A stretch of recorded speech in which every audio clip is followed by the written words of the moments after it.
Zara, it's obviously great that you're with us when you're abroad and all, especially because it's your birthday, but also because I feel like in future we're going to have to get an agent to book your appearances now that you're an officially stylish person. Can't afford the appearance fee. Yeah. Flies you on Zoom. You're going to be like in Love Island doing appearances in nightclubs after all of this. Guys, nobody was more surprised than me about this. Honestly, I was, you know me, I'm never speechless, but I was shocked. It was so lovely. And Style newcomer of the year. Yeah. What makes you officially a newcomer? You're an overnight success after 10 years of work. I mean, yeah. You're still wearing clothes for the previous 32 years of your life. It wasn't as if it just started. Black dresses all the time. I'd say Mary O'Connell was rotten to Peter, was she? No, she was actually very supportive and a lovely friend, and she looks magnificent on the cover of Irish Country magazine, so she really didn't mind at all. Well, well done being an officially stylish person, and we're sorry to drag the tone down for your evening. Thank you, guys. Much appreciated. I'm sorry I can't be with you tonight, but I'm delighted we're doing this virtually. I feel like you're with me on my birthday in Sweden. You're not sorry at all. Happy birthday to Sweden. Happy birthday to Sweden.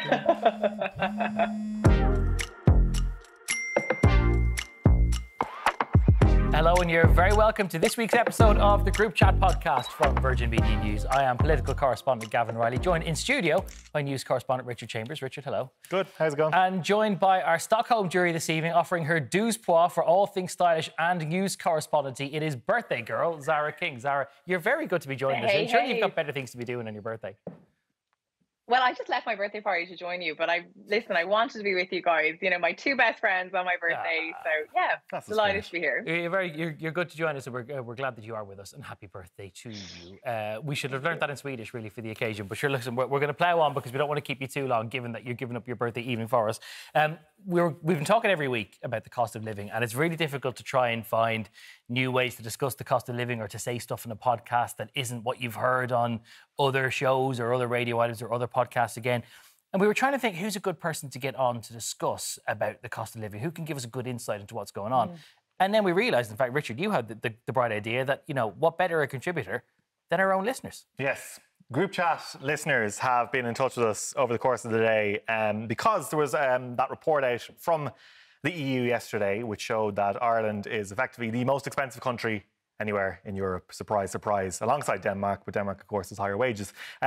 So effectively, we wanted to know across so many different headings about consumer goods, whether that's the price of a pint, the price of coffee, hotel stays, meals out, sliced pan even. So here's what our listeners sent in to us.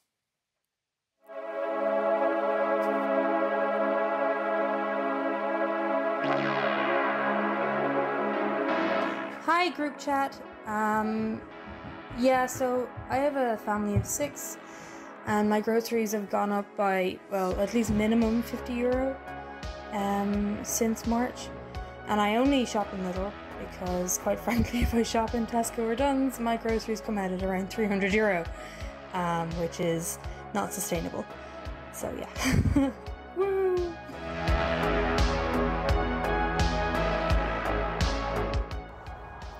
Well, lads, how are things? Yeah, so look, you'll have seen anyway there at the minute that the price of a pint of Guinness is after breaking the €6 cap there in a lot of places in Dublin, which is just outrageous. Like, if you think about it, right, it's brewed within 2 miles of the pub, essentially, when it's in the city centre. But yet, they can pay somebody to keg it, load it onto the back of a truck, drive it 180 kilometres down the motorway to Tipperary or Cork or wherever, and pay somebody to unload it, the barman to keg it inside in the pub, and his bit of a wage to come out of that price as well. And they can still serve it for $4.60. Now, don't come at me and start talking about rates this and rates that. It's absolute price gouging. This place was a place I booked for my dad, and we had a place already initially booked for quite far in advance for a relatively reasonable price. They cancelled on us last minute, so then I had to find another place for him to stay in Dublin because he couldn't stay with us in our apartment because of him having a lot of mobility issues, and he has a lot of extra needs. So then I booked somewhere for him and everything was around the same price. It was 3 days, it was €1,200 for nearly any place that I wanted in Dublin, even places that were further afield. So I just had to swallow it and pay €1,200 for a 3-star hotel. Okay, so I think the most expensive pint I bought recently was in my local. It was €7. A couple of my friends' pints were €7.20. So all the pints in my local are pretty much €7 now. And before the pandemic, they were between €6 and €6.20. Back in the day in 2019, they were like €5.90. So that's obviously a massive increase. And then I also paid €12 for a cocktail in a restaurant in town 2 weeks ago, which was extortionately expensive. I think my friends and I were in shock when the bill came to our table, and 2 cocktails cost more than our main course. Just a little bit of a taster of some of the listener feedback that got sent to Richard and the rest of us through Instagram today. I'm struck, Richard, immediately by that idea of €7 pints, that being like normal now, because I don't know if you remember when you could routinely get a pint of basically anything in Dublin for just under €4 or maybe €4 something. And now the idea that like it's standard is €7 and even a Guinness, brewed in Dublin, bought in Dublin. Regularly very rare you get it yeah. for very rare for under €6. Well, myself and Zara were out last week, actually. We went for drinks somewhere in Dublin. I was invited, I just couldn't go. Yeah. But again, it was... He was invited, we didn't invite him. The price of a night out or even a reasonable couple of drinks in Dublin is, it has noticeably increased. Isn't that right, Zara? Yeah, I mean, so we had a couple of cocktails and we were like, I suppose that girl was saying €12. I think the cocktails we had were about €13 a piece. So, I mean, that seems to be kind of the standard fare now. I mean, I think as well, sometimes when you're out, there's a situation where maybe you're kind of paying for the ambience or paying for the place that you're in as well. There seems to be kind of a lot of that factors into. I know one of the contributors there, though, did say, don't talk to me about that. We were talking earlier about the fact that obviously I'm here in Sweden and people always say, Scandinavia is so expensive. But actually, when you look at the price comparisons, my cousin who lives in Stockholm was going through some of this with me today, and he was saying that if you look at a pint of domestic beer, say brewed in Sweden, you're talking €6 for a pint here. €6 in Dublin for a domestic pint. He's saying in Stockholm it's around €6.56. Imported beer, €6 in Dublin, around €6.56 also here in Stockholm. So the prices in Dublin versus Stockholm are actually not that different. And I've been saying this for a while. People have always said to me, because I go back and forth to Sweden a bit because I have family here, oh, is it really expensive? And the point I've been making is I've actually never really found it particularly expensive compared to Dublin, because it's just, I think Dublin prices are really sort of set at the way they are right now. Yeah, I suppose if you look at the Eurostat figures around what alcohol costs in Ireland, it is effectively double the EU average, which is not that surprising. Obviously, Sweden, where you are, Zara, that's one of the higher costing countries as well. So is Denmark, Germany as well. But €7.50 for a pint is regularly quoted in Dublin. Andy on to me saying €7 for a pint of Moretti in Malahide. That's a very Malahide sort of price for Moretti. One respondent noting he paid €2 less for a Guinness in an Irish bar in Spain than he would have here. And another one as well, €6.20 for a bottle of Heineken in Clontarf. That old sort of chestnut about why are bottles priced high when they're a lot less than a pint in terms of another one too capacity. is people trying to buy alcohol-free drinks, because a lot of people told me that they were trying to buy Heineken Zero or Guinness Zero or one of the other mainstream non-alcoholic beers because they were on a night out but they didn't want to drink formally, and that it wasn't any cheaper. There's people saying that they've been to concerts recently in the likes of St Anne's Park or in Fairview, and they're paying €7 for a pint of non-alcoholic Heineken, which just seems like it's nearly a disincentive. For that price, you nearly want to have a drink as well. One other thing that I thought was actually quite striking about some of what we just heard in the montage a moment ago, but I've got this too from people we were asking about the cost of a sliced pan. And a lot of people were saying, well, actually, I'm celiac, so I need to go and get a gluten-free sliced pan. And the way in which that's gone up. So like the people who have specific needs, like that person we heard from who needed a hotel room with specific facilities because somebody didn't have the same mobility as anyone else, immediately getting penalised and having to pay through the nose, £1,200 for 3 nights in a hotel. People are telling me now they have to pay €5 for a sliced pan to get it celiac free, which has just gone up by a crazy amount. So it really does, I think, penalise those who have the hardest burden in life. Yeah, absolutely. And I think as well, that's always been the case with a lot of the gluten-free foods. If you go down that kind of free-from aisle in your local supermarket, you'll notice that a lot of the biscuits, breads, everything is just a little bit more expensive, which seems insane considering that it's not a person's choice to have that issue to have to go and get that gluten-free food. But it does seem to be always sort of at that higher price. just another few comparisons just in relation to Scandinavia versus Dublin, I suppose. Again, very little difference, to be honest, in terms of meals. We were looking at meals for two sort of mid-range restaurants. You're talking €70 in Dublin, €75 in Stockholm. So again, like really very little difference in the prices. But we were talking earlier about one key difference.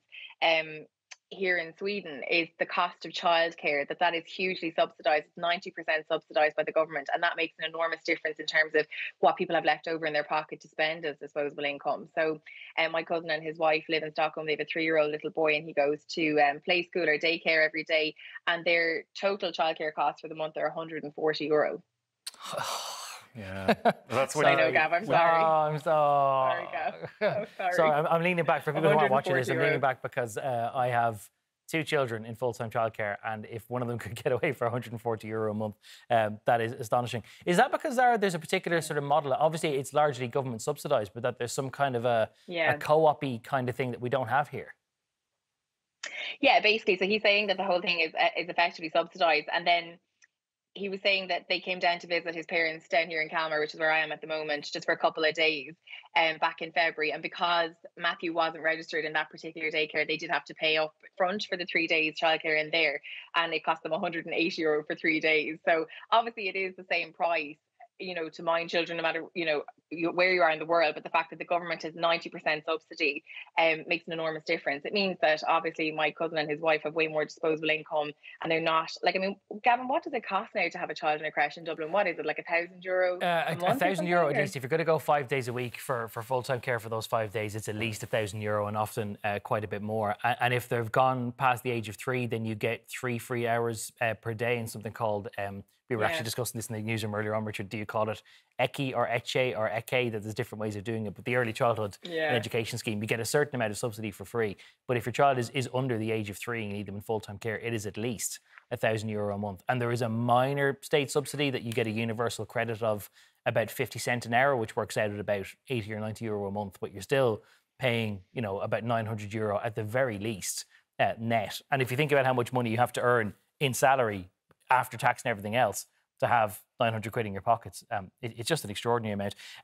Is there a big difference? Just going to say, while we're on that, sorry to interrupt you, I was just going to say, one of the things that I was talking to Anna, my cousin's wife, about is that, this obviously is huge in terms of giving women the opportunity to go back into the workplace, because we see in a lot of cases at home in Ireland when people are trying to weigh up the cost of childcare and they're kind of saying, look, it's nearly another mortgage, or, does it pay one of us to go to work? In a lot of cases, what happens is women obviously decide to take a backseat from being in the workforce and stay at home and mind the kids for the first couple of years of their life, because obviously financially it probably makes more sense for a lot of families. And the point I suppose that Anna was making yesterday, I was chatting to her, is that the way the system is set up in Sweden now, there is a huge amount of emphasis on allowing fathers to have parental leave as well, and to play a similar role to the mother. And then it also facilitates, therefore, women going back into the workforce after they have their baby and having that support network. And I think that's something that's a really big part of the whole childcare debate. It's kind of an interesting way to look at it, that they kind of use it as a kind of a social tool as well. I want to come back to cost of living stuff, but actually just because we're talking about childcare, Richard, you've actually been doing a bit of work this week about some proposed changes for childcare in this year's budget, and actually some childcare providers saying that they risk going under because of all of this. Yeah, because it's the same as any other business at the moment. The cost of running a business has gone through the roof, just as it is for, ordinary people. The cost of living has gone up, but the cost of doing business has gone up as well. So commercial rates, rent, fuel, light and heat, even food for kids who are in, early childhood care or education, that's all gone up. And a lot of that would actually have to be just bought in without subsidy by childcare providers. So there's a big protest outside Leinster House on Wednesday. A couple of government ministers got quite a little bit of grief at that, actually. Minister Stephen Donnelly and Minister Roderick O'Gorman, both getting a bit of a talking to about the fact that childcare providers say that they're going to go out of business with this. I mean, the government has said, and you heard Leo Varadkar saying that there will be a focus on childcare in the October budget, but for childcare providers, it's too late in the year. September is a huge month for early childhood care and education. October budget changes often don't come into effect until 2023.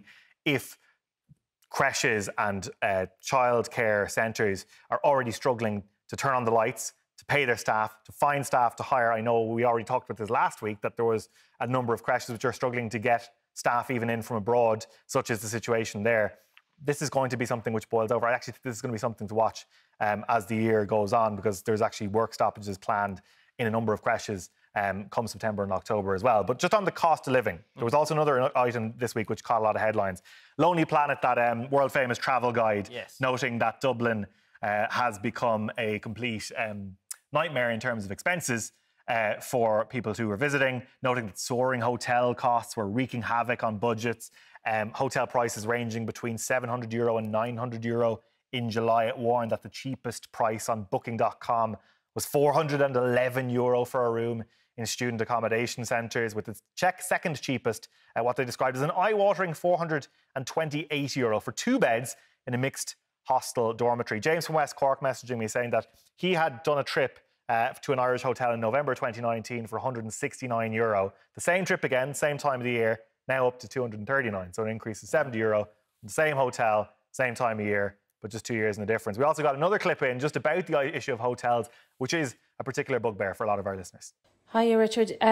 So we were looking just yesterday, said, we might go away for a night. Got onto one of the hotel booking search engines. Had no plans, didn't have anywhere in particular we want to go, so just put in all Ireland. And all the results, they were like, the minimum was like €250, and that was for just like a kind of run-of-the-mill, nothing fancy, nothing special, just like your standard, I guess, 3 to 4 star hotel.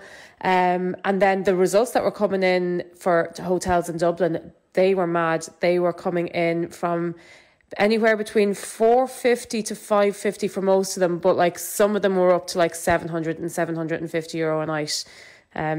So yeah, we're just going to stay at home instead, and won't really be going anywhere in Ireland now this summer, I guess. Yeah, so just across some of the other elements of the cost of living which we examined, a lot of people going on about groceries. So litre of milk. If you look at some of the own brands, I had a look at this earlier on. I went into Aldi. So the €3 litre bottle, I should say, of the own brand milk is now up to about €2.59 where I went. And if you compare that to my receipt from about 2 months ago, it was €2.29. Wow. So some other people getting in touch as well, saying Tesco's 1 litre of milk has gone from 79 cents up to 95. And when you put all of these different things together, we already talked about the cost of bread. Actually, one of the things I will say about our listeners is that some of our listeners were in talking about, paying €12 for a loaf of specialist sourdough bread in fancy places. And I was like, well, look, that's your choice. I was wondering if that was that poo. That famous poo bread? I'm getting sidetracked here. Sorry, poo bread. Do you know the poo bread? It's meant to be good for making you poo. It's very big on Instagram. Oh, is this bread that makes you go? Yeah. But I don't know if that's it. But it's not really related to what a lot of people are doing. But actually, we had another clip. Here's another example of the increase in the cost of sliced pan. Went to my local shop the other day to buy a sliced pan. Normally costs €2.75. Nearly fell over when the cashier asked me for €3.20.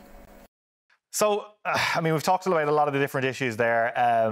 Some of the other ones, which are obviously a lot of focus on them, electricity is going to be ones we go into for later on the year. Some of the monthly figures that we got back for people's electricity bills now, people who have fairly modest houses, 2 adults, 2 kids, no one's there during the day, still talking about €400 or €500 per month on electricity now. People for whom the €200 credit just immediately burned through in a matter of not even weeks, days. Just completely gone. And then, of course, those people being exactly the generation who are now looking for some help before October and are told they're probably not going to get it. Sorry, Richard, go on.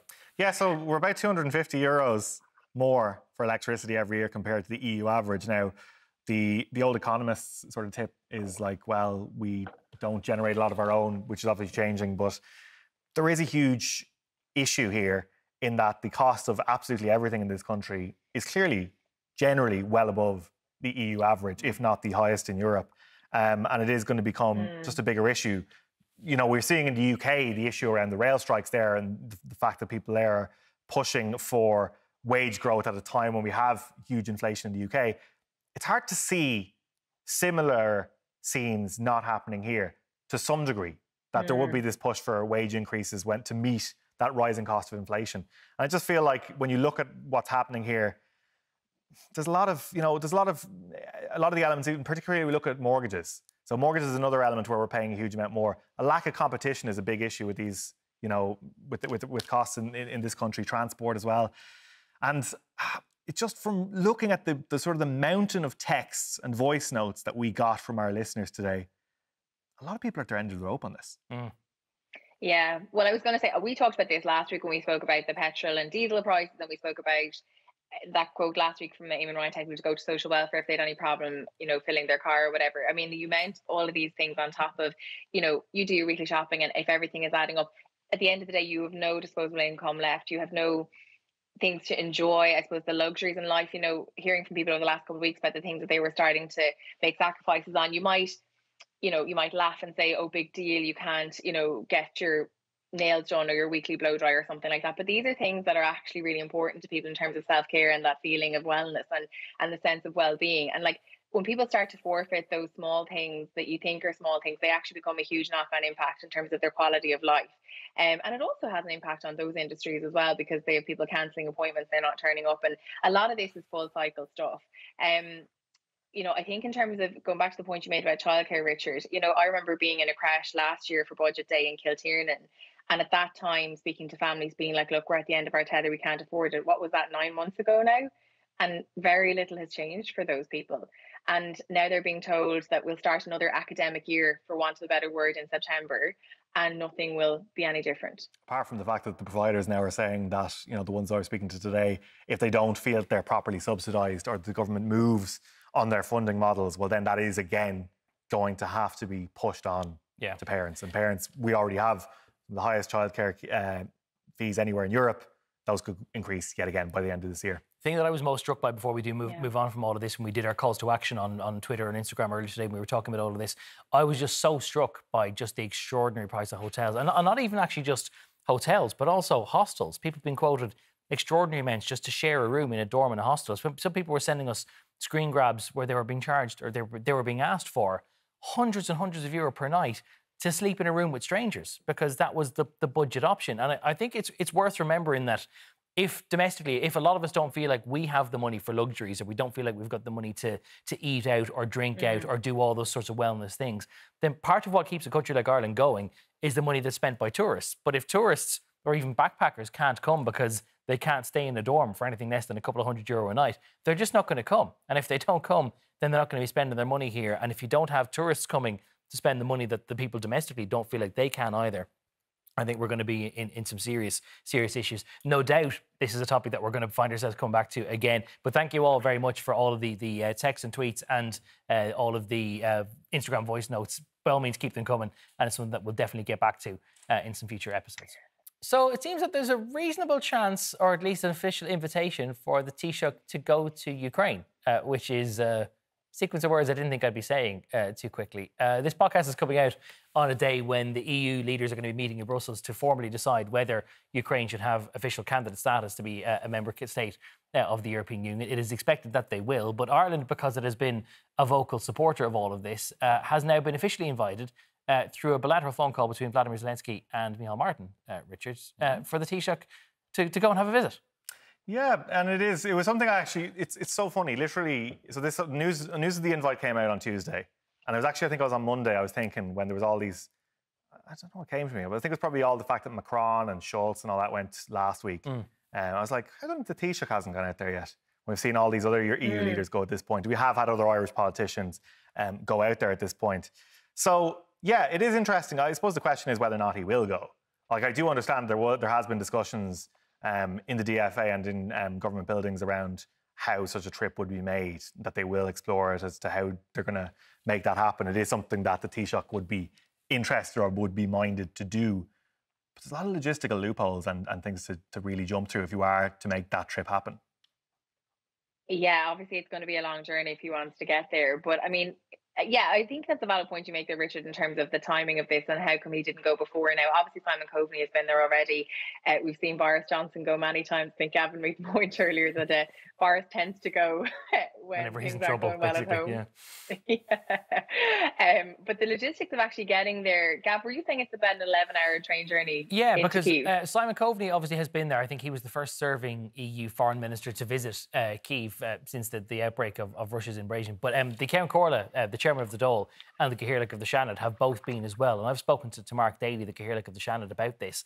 And naturally, the security situation is fluid, so at different times you might be able to fly closer to Kyiv rather than having to fly to Poland and do what the Count Corla and the Cathaoirleach did. which is that they had to fly to Poland, hand over their phones and everything so that nobody could tell for certain that they were meeting Zelensky or where Zelensky was at any given time, and then take a secure 11-hour train accompanied by members of the Ukrainian armed forces, where they were effectively shepherded to and from the Ukrainian presidential palace and back again. Now, that doesn't seem to have been the case for Boris Johnson when he was there last week. He seemed to have a little bit more fluidity. I think, in fact, in that case, they disclosed his visit while he was still on the ground or somewhere fairly near close by. But the logistics of actually getting there, Gav, were you saying it's about an 11-hour train journey? Yeah, into because Kyiv? Simon Coveney obviously has been there. I think he was the first serving EU foreign minister to visit Kyiv since the outbreak of Russia's invasion. But the Count Corla, the chairman of the Dole, and the Cathaoirleach of the Seanad have both been as well. And I've spoken to Mark Daly, the Cathaoirleach of the Seanad, about this. And naturally, the security situation is fluid, so at different times you might be able to fly closer to Kyiv rather than having to fly to Poland and do what the Count Corla and the Cathaoirleach did, which is that they had to fly to Poland, hand over their phones and everything so that nobody could tell for certain that they were meeting Zelensky or where Zelensky was at any given time, and then take a secure 11-hour train accompanied by members of the Ukrainian armed forces, where they were effectively shepherded to and from the Ukrainian presidential palace and back again. Now, that doesn't seem to have been the case for Boris Johnson when he was there last week. He seemed to have a little bit more fluidity. I think, in fact, in that case, they disclosed his visit while he was still on the ground or somewhere fairly near close by. Charles Michel, who's the president of the European Council, has been there before. It was certainly known that he was on the ground at the time he was there, because people might remember there was even some airstrikes close to where he was at the time that he was there. But if it is a case that you need to, keep it on the DL and not tell people until you've taken an 11-hour train over and back again, it's nearly kind of hard to know how you'd manage to siphon off 2 or 3 days in a Taoiseach schedule to try and get it done under cover of darkness almost.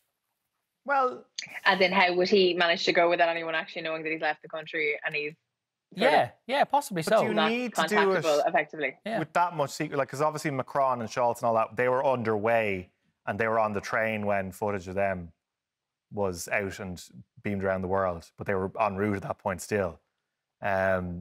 I do wonder, it's an interesting one logistically, because obviously the whole point of it is, it's not just about the safety of those leaders themselves travelling to Kyiv, but the logistics of how people go and meet Zelensky. Yes. How they get into that inner circle. There's been some profiles in, I think, Newsweek or something like that, about, the inside that inner sanctum of Zelensky's, presidential, zone of command, if you want to put it that way.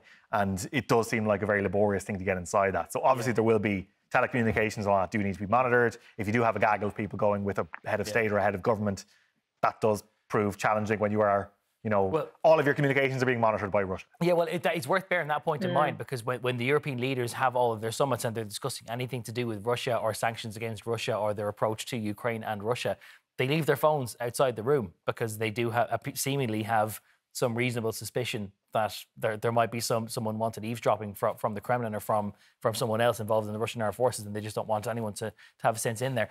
Zara, you were asking a question when we were preparing all this, and it's a decent one, and I don't know whether you've come up with a better answer since, as to what would be the purpose of Micheál Martin actually making a visit. Well, clearly, obviously, you mentioned and we talked about the idea of this being a very public endorsement in terms of Ukraine joining the European Union. But outside of that, what do you reckon are the main reasons for this? There's two. I think there's the natural kind of friendship thing, and that it's no harm to be on especially good terms with a country if we're going to have a large expatriate population of Ukrainians living here, and that we, if you like to think of it this way, we would both, although Ukraine is a far bigger country, we would both be somewhat peripheral members of the European Union outside of the core of the France, Germany, Italy, Spain, dominant countries that tend to run the rule over things. So it might be no harm to have some degree of an alliance. Do bear in mind as well that Zelensky's party is a member of the same European family of parties as Fianna Fáil is. They were only officially admitted to the ALDE group at a Congress in Dublin a couple of weeks ago. So they are supposed to be politicians of like mind, or leading parties of like mind as well. So there might be some common outlook that's there. But yeah, no doubt, and I suspect, Richard, that we'd probably see a lot of this in online commentary. There'd be a lot of people saying, is this just, war tourism? That is Micheál Martin going out there because everyone else has gone and he has to look like he's making an effort, even though he doesn't really have much concrete to offer? Yeah, I think the answer to that is one we've all sort of touched on there, that there is an importance of showing solidarity. And there is a feeling that if we are, and the message the government has used to talk about when we're talking about, well, how come Ukrainian refugees are treated differently to other refugees who come to this country. There is a sense of European solidarity there, and that's how Ireland views Ukraine, is as a brother country in Europe. And if you are to feel that this is some sort of brother, this is some sort of sibling country, very much like ours, well then, why are you avoiding visiting if you're the head of government? You know, so I suppose that's probably part of the thinking there, that's what, if you want to show that there is something about Ukraine that's different, and I know there's been various arguments made both for and against that, well, then how is the best way of showing that is by going and visiting and seeing it firsthand. That there will be tough questions asked of all European leaders about how far they want to take sanctions when you're seeing the impact of it bite in terms of the cost of fuel. Food is going to be the big one over the next number of months as well. We're already seeing the impact of that in the Horn of Africa. Yeah. Grain from Ukraine and Russia not getting to people who are now suffering the worst drought in 50 years. European leaders have a huge amount of decisions to make based on what's happening in Ukraine, and probably the best way to be informed about what's happening in Ukraine, go and see it. Yeah, as Mark Daly said to me when we were discussing the whole approach of having to go over there, and you could say, could you not just have a video call? And he said, diplomacy is a contact sport. You have to go over there and shake their hands and actually sit down and talk to them. And things happen in those conversations in ways that they don't happen when you're just having video calls. So maybe that is part of the necessity of it. And who knows, maybe in time we'll be seeing, and hopefully in safer times, we'll be seeing Zelensky make trips outside of Ukraine. He could be coming to Brussels for meetings of the European Council. Who knows? But wait to see what comes out of that. Yeah, and we are seeing that already. I mean, Ciara Rudick was obviously here in Dublin a couple of weeks ago, as you mentioned there, Gavan, for the ALSA conference as well. So we are seeing sort of a little bit of movement outside of Ukraine and some visits happening internationally as well. Just a couple of words before we do wrap up. There's one other topic, Richard, which was coming. It's been sort of a latent theme of a lot of sports for the last couple of months, because anyone who vaguely follows sport will know about the Live Golf Tour and the role of Saudi Arabia in that, and some question marks around what are Saudi Arabia's motives in doing that. Another element of sports washing this week, Richard, with heavyweight boxing. Yeah, Saudi Arabia just wants to host everything and will pay anything in its oil-fueled coffers to host it. This is the phenomenon of sports washing, which human rights watchers and journalists around the world will tell you is basically countries like Saudi Arabia, who have appalling human rights records, using the world's most famous people, i.e. athletes, to furnish their own reputation and basically make people think, oh, that sounds like a good place to visit. That sounds like a good place to go golf. That sounds like a good place to do business. Because if all of these worldwide idols are doing it, well, then why can't we as businesses and as tourists as well? So Live Golf has been the big one recently. Saudi Arabia has also, through its sovereign wealth fund, has bought Newcastle United Football Club, people waving Saudi flags, wearing Saudi headdresses. Don't know what people think about that, but it's kind of a bit mad that the main thing about sports washing, and I think the people, if you're wondering why this matters, it's because it works. You see it online anytime you mention Live Golf, or you see it online anytime you mention Newcastle United. It's like, why should people care about human rights abuses? Because, like, the fact that people are making those defences about countries they otherwise wouldn't in a million years defend. Because they're not just passive, they are defending it. They're a Newcastle fan who might be wearing a headscarf and nothing else above their waist, because that's what Newcastle fans tend to do, because they're brilliant. But that they find themselves then aggressively defending it. And you see it with other football clubs that are owned by petrostates, fans of Manchester City or any of the other clubs around the world that have big oil backings. They find themselves not only just being passive, but actively defending the actions of governments that do stuff that you would never accept from a Western or European government. Yeah, and you're going to see it again. I think 2022 has become the year of sports washing, and it's going to come to a great culmination this Christmas when Qatar hosts the World Cup. And you have seen huge amount of scrutiny about how those stadiums were built in Qatar and the treatment of workers there, as well as, you know, other issues relating to Qatar and human rights records there. So it just seems that this is now the reality for so much of the wealthiest professional sports, is that if you want to host a major tournament, or if you want your team to win the Champions League, you're going to get your money from somewhat undesirable sources sometimes. We do have to go. We can't go, first of all, without acknowledging that we can't talk about Love Island, because we don't know whether India and Dami are going to get together at the time of recording, so that's still a big unknown, and I'm sure we'll do a deep dive. 3 episodes. You did that though yesterday. But I was hosting the Tonight Show last night, so I haven't seen that. So that's a spoiler for me. Spoiler alert. But what I did want to ask... Did they get together? Yeah. Oh, great. Spoiler alert if you want to watch that one back in the Virgin Media Player. How did Amber take it? She's gone. She got the boot. Voted out. Oh, sorry, you got so much to catch up on. You can't ask me a straight question and not expect a straight answer. Amber and Ikenna are gone, so And no one will miss Ken them. is gone. We're going to have Ken an is gone. We're going to have an Irish winner. Dami and India. And India are going to be the winners. And There we'll you go. discuss that, no doubt, in future episodes. But before you do go, Zara, before we let you back to your birthday party, have we already heard the song of the summer with Beyonce's Break My Soul? Yes. Now, I'll admit I was travelling yesterday. You guys pointed out to me that it had been released, but it's amazing. I'm loving it. Absolutely going to be my song of the summer. Is there a real 90s thing happening now, Richard, between that and Drake? Is the other one whose song is very 90s? Yeah, his new surprise album, All 90s House, which is obviously the influence for Beyonce's, which does derive a lot of stuff from Robin S's Show Me Love. And between that and Dua Lipa last summer, 90s House is making a big comeback. So that's apparently the vibe. It's going to be a house music summer. So everybody strap yourselves in. The dance floors are going to be heaving this summer. I'm still here for this whole sort of 90s comeback thing. Like, everyone's wearing like 90s clothes, 90s music. I mean, I'm just so down with it. I'm glad that I'm old enough to appreciate it now, because we were all just so young in the 90s that we weren't clubbing in the 90s. Well, I think there's an interesting chat, and maybe we'll have a deeper dive on this probably off the podcast sometime, as to whether all this stuff now is becoming cool because just music and culture gets recycled, or because people are deliberately producing music that sounds like it's the 90s, because people of our age who enjoyed it first time around now, ostensibly, before inflation, have a bit of money to spend buying it all or going to see it live. Or it was the 90s just the best era and it was worth a second round of it. Like, what's happening? It's the summertime of humanity. Everything stank since then, so yeah.